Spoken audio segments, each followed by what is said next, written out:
Melanie, we turn to you first. Let's start with the House GOP trying to figure out how to pay for Trump's agenda. It is hugely expensive to extend the corporate tax cuts and to pay for this extremely ambitious mass deportation plan. Raising taxes on people who can go to the gym at work, that's just not that much money. Right. I don't know how many people actually go to the gym when they're at work. But look, there is a whole menu of options that Republicans are eyeing right now, from more low-hanging fruit, small ball stuff to actually big reforms and big large-scale changes, including cuts to Medicaid, to Social Security safety net programs, to SNAP, to rolling back the Affordable Care Act.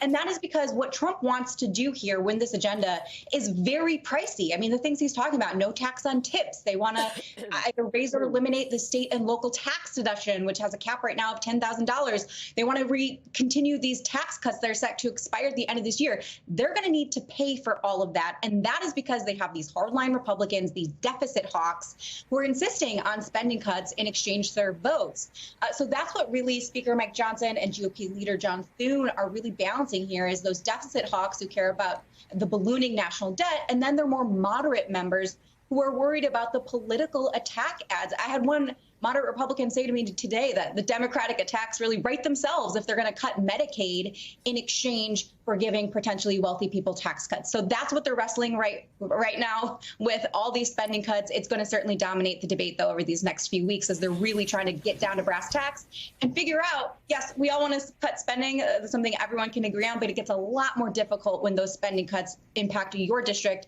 and your constituents. Peter, what do you think? Yeah, absolutely. No, look, Donald Trump is very good at spending money.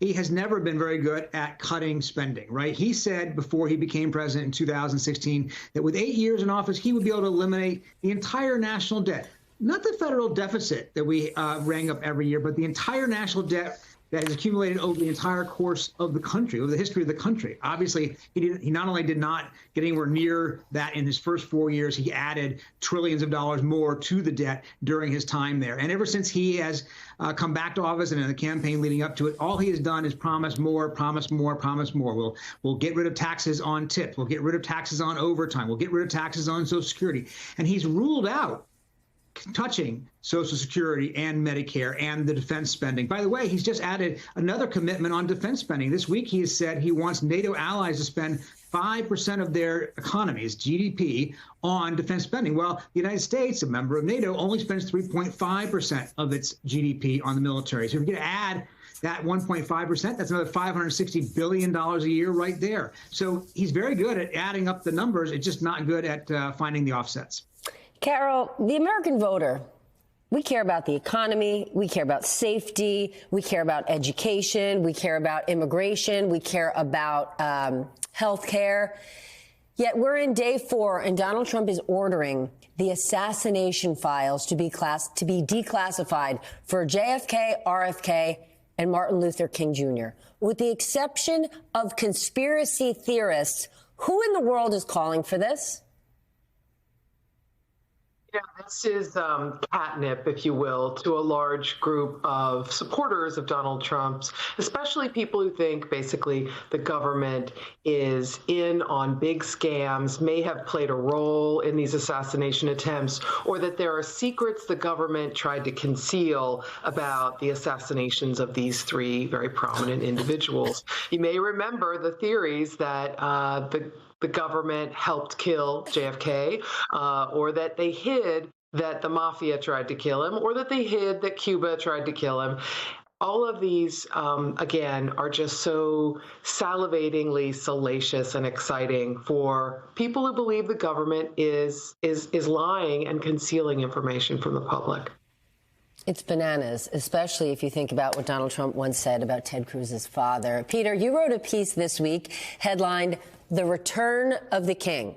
I just said it a moment ago. This is day 4, and we have already seen quite the spectacle, including signing executive orders in an arena at a big mahogany desk to a screaming, cheering crowd. Do you think this is what we're going to have for the next 4 years, the King Show? Well, he certainly loved the trappings of royalty, right? He sort of had a coronation as much as an inauguration this week. He's, one of the balls, he's waving a sword around as if it was a scepter. He loved introducing members of his family, one after the other, as if they were sort of the royal family being introduced.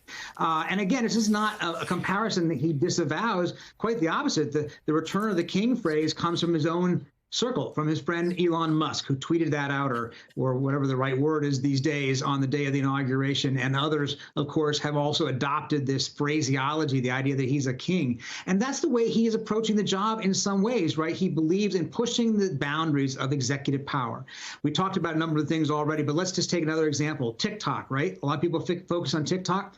Congress, bipartisan majorities of Congress, President of the United States, the previous president, all signed this legislation. 9 justices say this is a legal law. Donald Trump said, I'm not going to enforce it. I'm going to decide maybe in 75 days I'll enforce it or not. That's a kingly approach to the office, at least according to a lot of his opponents, who think that he is already pushing the boundaries. One more example, birthright citizenship. He thinks he can rewrite the 14th Amendment as it has been traditionally interpreted. Well, a federal judge today said that was blatantly unconstitutional. That'll go to the Supreme Court, no doubt as well. But again, this is a president who doesn't see the boundaries that previous presidents saw.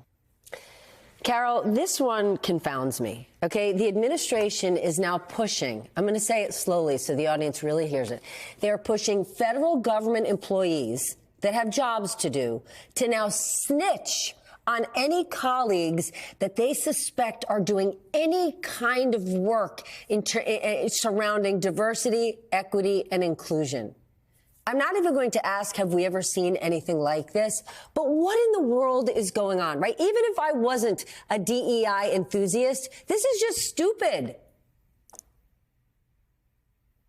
This stuff has such a performative air to it, right? I mean, within 12 hours of becoming the president of the United States a second time, Donald Trump sends out, through his acting cabinet secretaries, a big, scary warning. You've got 10 days to report on your fellow employees who are trying to conceal that they're hidden in the woodwork and involved in diversity or affirmative action work or equity or inclusion, and they're trying to hide it by changing the names of the programs or using codes. You've got 10 days, people, to not face adverse consequences. It's just a strange, sort of scary, totalitarian kind of message to send, that Big Brother's watching you, essentially, and your colleagues may be checking you out. I mean, do we really think that a lot of people tried to re-sculpt the name of DEI programs right after Donald Trump was elected? I'm not sure that we do, but I do think that this sends a sort of shock and fear, shock and awe kind of message. And for it to be the first thing out of the gate, again, putting DEI employees on leave all across the government, which was another interesting step, very performative to remind the base of Donald Trump, I've got you. We're going to get rid of these woke programs. We're going to forget about affirmative action that literally was begun under President Nixon, and just stop this because it's so damaging to America in Donald Trump's view.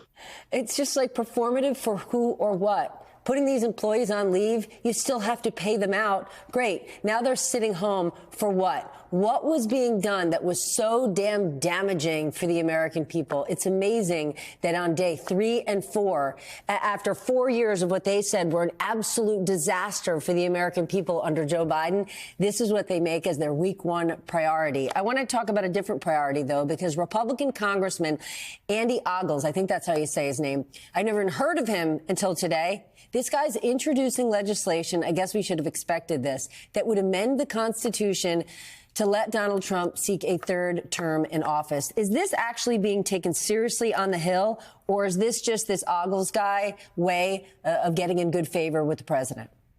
Well, listen, this isn't going to go anywhere on Capitol Hill, but it's not just Ogles. I mean, there's people who are on the far right, members of the Freedom Caucus, some of the Trump supporters who are talking about this, who are likely going to line up behind this. And I would say this is just one of many examples that we've already seen this week of how Republicans, now that they're in power, now that Trump is in office, they are racing to do all the things that Trump called for when he was on the campaign trail, whether that's, the Panama Canal, whether that's putting some of these executive orders about the immigration crackdown into law. They've been passing bills, putting bills on the floor, putting bills into legislation to sort of mimic everything Trump is doing, and even starting investigations to go after some of Trump's political enemies. They had investigated January 6th and the work of the January 6th Select Committee, an attempt to undermine the work of that committee, that bipartisan committee, and they're going to keep doing it. Speaker Mike Johnson just announced this week that he is going to name a new select subcommittee on that issue. That was something that we're told that Donald Trump had been pushing for. So it's just another example of how the Republicans on Capitol Hill are doing Trump's bidding and how Trump is really the one in control of Washington right now.